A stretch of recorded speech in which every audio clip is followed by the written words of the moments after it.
Bismillahirrahmanirrahim. Assalamu alaikum, dear students. This is Imran Sir from FEI. This is class 9th history chapter number first French Revolution. तो आज हम पहला chapter history का start करने जा रहे हैं. ये हमारा पहला लेक्चर है. तो आइए स्टार्ट करते हैं आज का पहला टॉपिक, इंट्रोडक्शन. अगर हम बात करें जो ये फ्रेंच रेवोल्यूशन का चैप्टर है, ये स्टार्ट होता है एक इवेंट से जो कि 1789 में 14 जुलाई को हुआ. क्योंकि उस साल में या उस दिन में हम कह सकते हैं कि मॉर्निंग में तकरीबन 7,000 के करीब लोग जमा हुए पेरिस में टाउन हॉल के सामने. जो वहाँ पे पेरिस में टाउन हॉल था, तो Paris is the capital of France. तो वहाँ पे काफ़ी ज़्यादा हम कह सकते हैं सिचुएशन काफ़ी टेंस थी. वहाँ पे एक रूमर फैला कि किंग ने अपने ट्रूप्स या जो अपनी फौज है उनको वहाँ पे ऑर्डर दिया है कि आप प्रोटेस्टर्स वगैरह पे गोलियां चलाइए. जिस पर ये 7,000 के करीब जो लोग जमा थे वो स्टार्ट करते हैं गवर्नमेंट बिल्डिंग्स को अटैक करना. और वहाँ पे वो हॉर्डेड एमिनिशन ढूंढने के लिए मतलब वहाँ पे तलाश करते हैं कि कहीं पर हथियार वगैरह तो नहीं है, क्योंकि उनको क्या बनानी थी, पीपल्स मिलिशिया. वो लोगों की आर्मी बनाना चाहते थे. और उसके बाद वो eastern part of the city की तरफ चले गए, जहाँ पर वहाँ का मतलब जो फेमस एक प्रिजन था जिसका नाम था बेस्टाइल प्रिजन. और ये बेस्टाइल प्रिजन एक फोर्टिफाइड प्रिजन था जो कि डिस्पोटिक पावर ऑफ किंग को दर्शाता था. जो कि लोग उस बेस्टाइल प्रिजन से काफी नफरत करते थे, क्योंकि जो भी लोग आवाज उठाते थे इस जालिम रूलर के खिलाफ, तो उसको वहीं पर मतलब बंद किया जाता था. तो उसके बाद जब लोगों ने उस बेस्टाइल प्रिजन पे अटैक किया, तो वहां पे तकरीबन 7 जो लोग थे वो एज प्रिजनर्स थे, तो उनको वो छुड़ा देते हैं. इस दौरान बेस्टाइल प्रिजन का जो कमांडर इन चीफ होता है, तो उसको वो मार देते हैं. उसके बाद ये जो प्रोटेस्ट्स या हम कह सकते हैं रिवोल्ट वगैरह, ये पूरे पेरिस में फैलते हैं. उसके बाद कंट्री साइड में, तो यूरोप में यूजुअली कंट्री साइड कहा जाता है रूरल एरियाज को, तो वहाँ पे भी काफी ज्यादा प्रोटेस्ट वगैरह ये होता है. एक्चुअली में उस वक्त जो फ्रांस था, फ्रांस में प्राइसेस ऑफ ब्रेड काफी ज्यादा हाई हो चुकी थी. क्योंकि अगर हम बात करें, ब्रेड जो है वो फ्रांस के लोगों का स्टैपल फूड था. जैसे हम राइस खाते हैं ना, हमारा वो स्टैपल फूड है, इसी तरह से वहां पे भी इनका था. तो ये इवेंट्स चलते गए और फाइनली किंग जो फ्रांस का होता है उसको एग्जीक्यूट किया जाता है. तो ये हम आगे इंशाल्लाह सारी स्टोरीज पढ़ेंगे और ये काजेस भी पढ़ेंगे कि ये इवेंट आखिर क्यों हुआ. तो उसके लिए हमें यहाँ पे पढ़ना होगा French society during the late 18th century. तो लेट 18th सेंचुरी एक्चुअली यहाँ पे हम बात करने जा रहे हैं 1780s ऑनवर्ड्स. यहाँ पे फ्रांस में सिचुएशन कैसी थी. अगर हम बात करें 1774 में फ्रांस का एक नया किंग बना जिसका नाम था लुइस 16. तो लुइस 16 जिस डायनास्टी से था, उस डायनास्टी का नाम था बोरबॉन डायनास्टी. तो ये बोरबॉन डायनास्टी बहुत समय से फ्रांस पे रूल कर रही थी. और अगर हम बात करें तो फ्रांस ने हेल्प की 13 कॉलोनीज ऑफ अमेरिका को आज़ादी दिलाने के लिए, क्योंकि अमेरिका भी ब्रिटिश कॉलोनी थी. तो ब्रिटिशर्स से आज़ादी दिलाने के लिए फ्रांस ने उनकी हेल्प की. तकरीबन 7 सालों तक फ्रांस अपने कॉमन एक एनिमी मतलब ब्रिटेन से लड़ता रहा. इस दौरान काफी ज्यादा ड्रेन ऑफ वेल्थ हुआ, क्योंकि जब भी एक कंट्री जंग वगैरह लड़ती है तो उसको हथियार वगैरह की जरूरत पड़ती है, या फौज को तनख्वाह वगैरह भी देनी पड़ती है, ज्यादा फौज भी रखनी पड़ती है. इसके अलावा रेगुलर एक्सपेंसेस जो कंट्री में होते हैं, maintaining army, court, officers, universities, तो उसके लिए भी काफी पैसा चाहिए.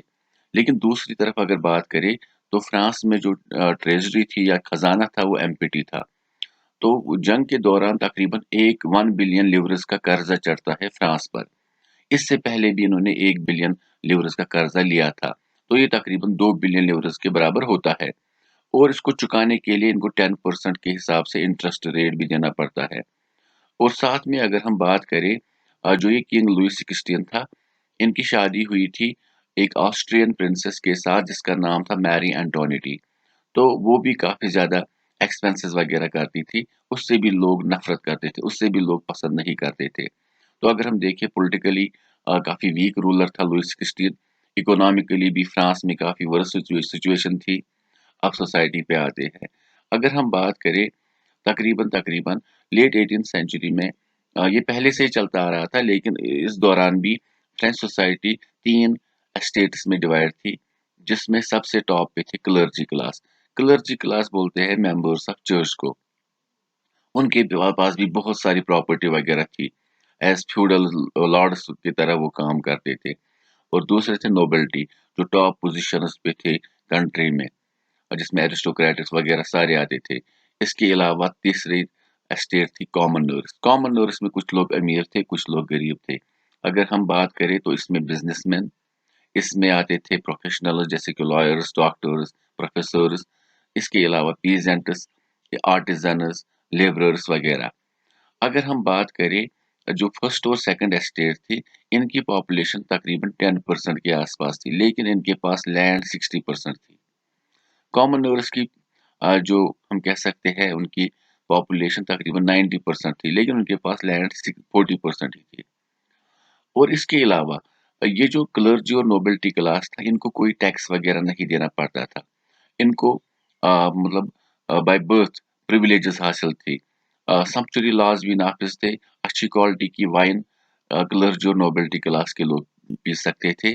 अच्छी क्वालिटी के कपड़े भी क्लर्जी और नोबेल्टी पहन सकते थे। कॉमनर्स को सारे टैक्सेस वगैरह देने पड़ते थे, और साथ में ये अच्छी क्वालिटी की वाइन, अच्छी क्वालिटी के कपड़े नहीं पहन सकते थे।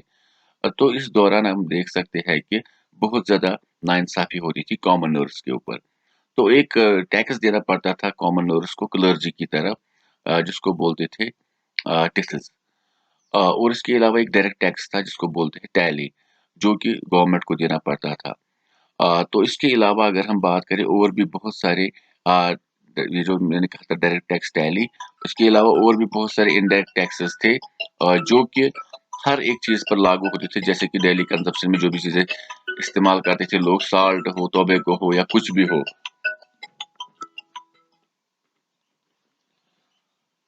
तो इस हिसाब से हमने देखा कि फ्रांस में सिचुएशन काफी ज्यादा वर्स थी।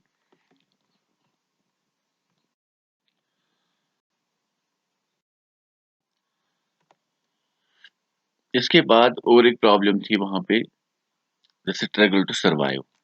स्ट्रगल टू सर्वाइव में जब हम कह सकते हैं जिंदा रहने के लिए भी जदोजहद करनी पड़ती है। फ्रांस में अगर हम बात करें 1715 में तकरीबन पॉपुलेशन 23 मिलियन थी, लेकिन 1789 में ये पॉपुलेशन बढ़कर 28 मिलियन तक पहुंची थी। तकरीबन 50 लाख जो पॉपुलेशन थी वो बढ़ चुकी थी। और इस दौरान हमने क्या देखा कि जो फूड ग्रेन्स या फूड प्रोडक्शन थी वो सेम रही, उसमें कोई इजाफा नहीं हुआ। दूसरी तरफ जो वेजेस थे उनमें भी कोई इंक्रीज नहीं हुआ। जो लेबरर्स वगैरह मतलब डेली वेजेस हासिल करते थे या सैलरी हासिल करते थे, पैसे हासिल करते थे अपनी मजदूरी के, तो इसके बाद जो gap between the rich and poor है वो बढ़ने लगी। अब सबसे ज्यादा प्रॉब्लम कब होती थी? जिस साल क्रॉप्स फेल होते थे, चाहे ड्रॉट की वजह से, चाहे हेल स्टॉर्म्स वगैरह की वजह से। तो जब भी मतलब क्रॉप्स फेल होते थे, उस साल काफी ज्यादा प्रॉब्लम होती थी। तो ईयर 1789 का भी ऐसा ही था।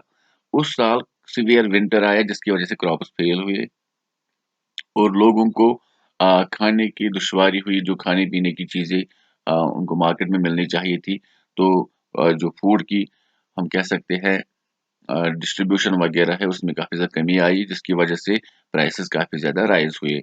तो इसकी वजह से हम कह सकते हैं जब लोगों को ज़िंदा रहने के लिए भी स्ट्रगल करना पड़ता है, तो उसको बोलते हैं सब्सिस्टेंस क्राइसिस। इसके अलावा अब ज़िम्मेदारी पहुंची मिडिल क्लास पे। A growing middle class envisages an end to the privileges। तो अब मिडिल क्लास ने तवक्क की कि हम इन प्रिविलेजेस को खत्म करेंगे। कहा जाता है कि पीजेंट्स वगैरह इससे पहले भी रिवोल्ट्स वगैरह करते थे इन राइजिंग टैक्सेस के लिए या फूड स्कार्सिटी के लिए। जब भी फूड वगैरह की किल्लत होती थी, उस वक्त पीजेंट्स रिवोल्ट करते थे, लेकिन वो उसको कंटिन्यू नहीं कर पाते थे, क्योंकि ये जो पीजेंट्स वगैरह थे गरीब सेक्शन लोग थे। अगर वो सड़कों पे उतर आते तो 1 हफ्ते 2 हफ्ते वहां पे रहते, उसके बाद उनके घर में प्रॉब्लम्स होती कि उनके घर में खाने के लिए भी कुछ नहीं होता। तो ये जिम्मेदारी पड़ी एजुकेटेड मिडिल क्लास पर, जो नया एक मिडिल क्लास इमर्ज हुआ थर्ड एस्टेट में ही। तो 18th सेंचुरी में हमने क्या देखा? तो थर्ड एस्टेट के बहुत सारे लोगों ने मतलब ओवरसी ट्रेड किया, और इसके अलावा उन्होंने मैन्युफैक्चरिंग, जैसे कि इंडस्ट्रियलाइजेशन शुरू हुई, तो वूलन, सिल्क टेक्सटाइल्स वगैरह उन्होंने स्टार्ट किए, जिसकी वजह से उन्होंने काफी ज्यादा वेल्थ कमा लिया। और खुद तो ये पढ़े लिखे थे ही, उन्होंने अपने बच्चों को भी पढ़ाया। तो इसी दौरान हमने देखा कि बहुत सारी फिलोसफर्स वगैरह की बुक्स वगैरह पब्लिश हुई, जिसमें लॉकी, रूसो एंड मॉन्टेस्क्यू शामिल थे। अगर हम लॉकी की बात करें तो उन्होंने कहा कि ये जो एब्सोल्यूट पावर्स किंग के हाथों में होते हैं, सारे पावर्स, ऐसा नहीं होना चाहिए। तो ये थर्ड एस्टेट के जो मिडिल क्लास मेंबर्स थे, उन्होंने भी मुतालबे किए कि लोगों को अपॉर्चुनिटीज मिलनी चाहिए मेरिट के बेसिस पे। तो ये प्रिविलेजेस वगैरह नहीं होनी चाहिए। उसके बाद रूसो ने कहा कि there should be social contract between the people and their representative. तो ये डेमोक्रेटिक कंसेप्ट था। लोग अगर अपने रिप्रेजेंटेटिव को चुनेंगे, उनके बीच में कॉन्ट्रैक्ट होना चाहिए। अगर रिप्रेजेंटेटिव ने 5 साल तक उनके लिए अच्छा किया, तो अगली बार भी वो उसी को जिताएंगे। उसके बाद मॉन्टेस्क्यू ने कहा कि power should be shared among the different organs of government. उसने कहा लेजिस्लेटिव, एग्जीक्यूटिव एंड जुडिशरी में ये पावर्स शेयर होने चाहिए, ये किंग के हाथों में नहीं होने चाहिए।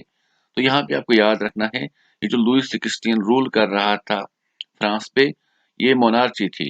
तो मोनार्ची में क्या होता है, सारे पावर्स किंग के हाथ में होते हैं। अब अगर हम बात करें, यूएसए को आज़ादी दिलवाने में फ्रांस ने हेल्प की थी। तो 1783 में उन्हें आज़ादी मिली थी, और उन्होंने जो मॉडल बनाया था अपनी गवर्नमेंट का, उन्होंने ये पावर्स वगैरह शेयर किए थे, अपनी कॉन्स्टिट्यूशन बनाई थी।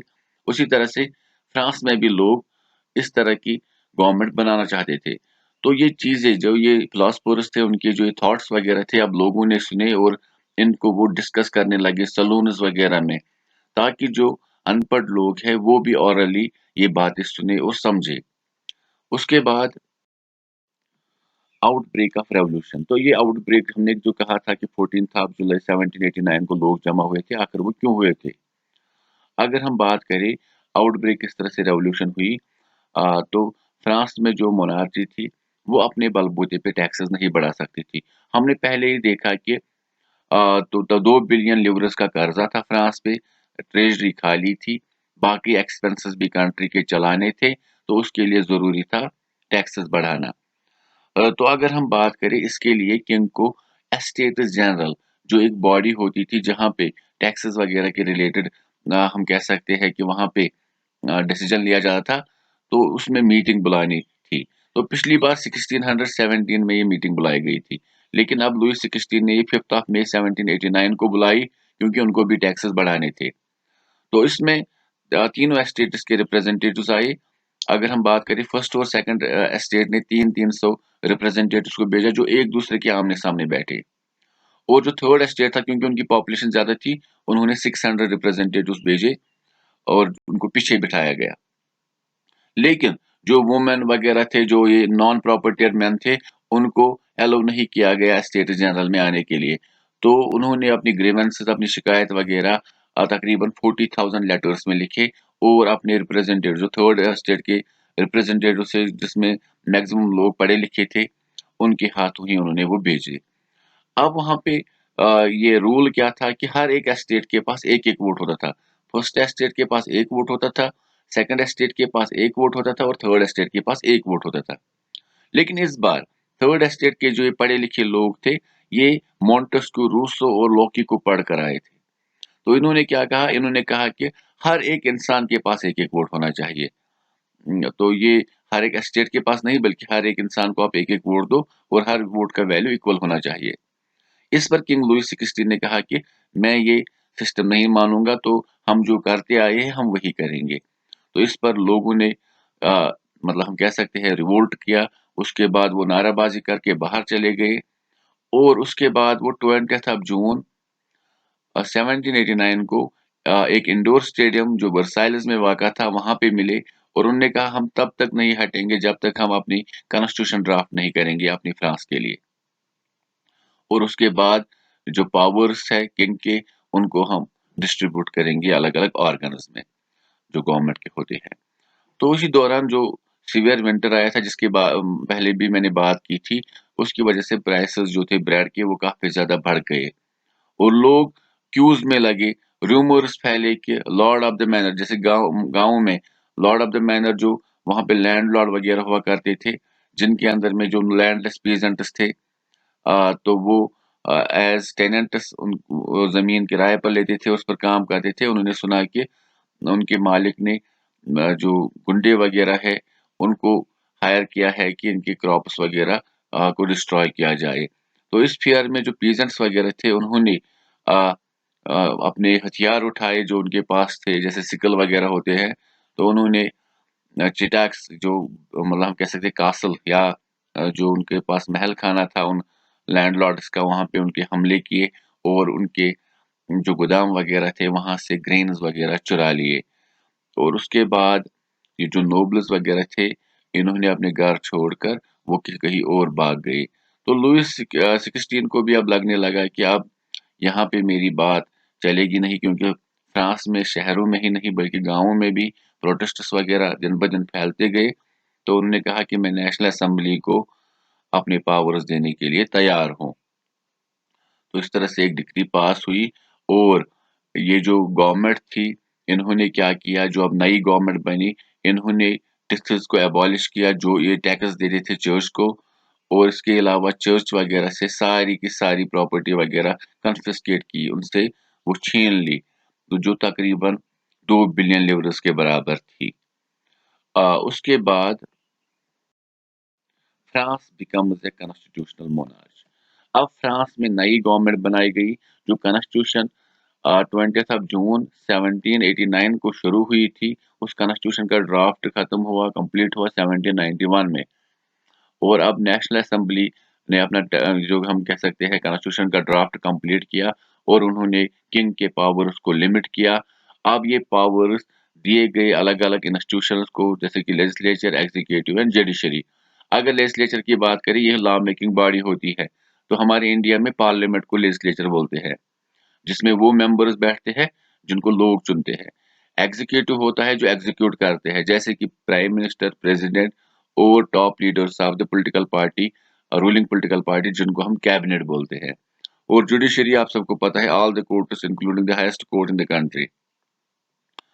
इसके बाद France becomes a constitutional monarch. तो मोनार्ची और कॉन्स्टिट्यूशनल मोनार्ची में ये फर्क है, मोनार्ची में सारे पावर्स किंग के हाथों में होते हैं, लेकिन कॉन्स्टिट्यूशनल मोनार्च में किंग भी होता है लेकिन उनके पावर्स पार्लियामेंट को दिए जाते हैं।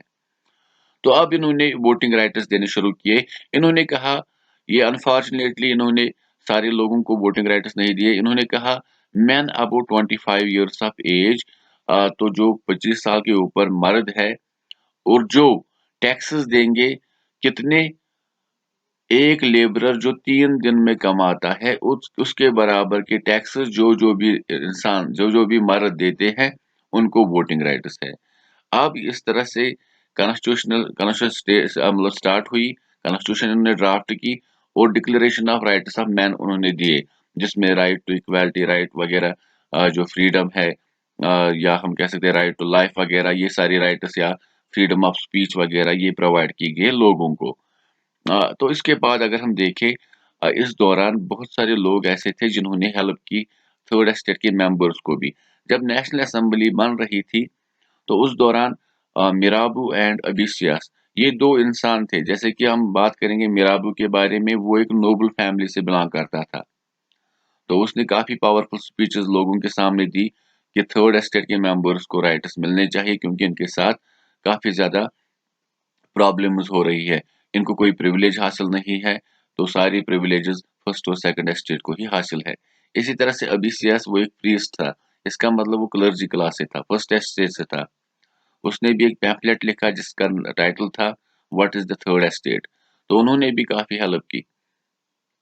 तो इंशाल्लाह फ्रांस अब कॉन्स्टिट्यूशनल मॉर्च बना, तो इंशाल्लाह हम अगले वीडियो में बाकी चीजें कवर करेंगे। तब तक के लिए स्टे सेफ, फी अमान अल्लाह।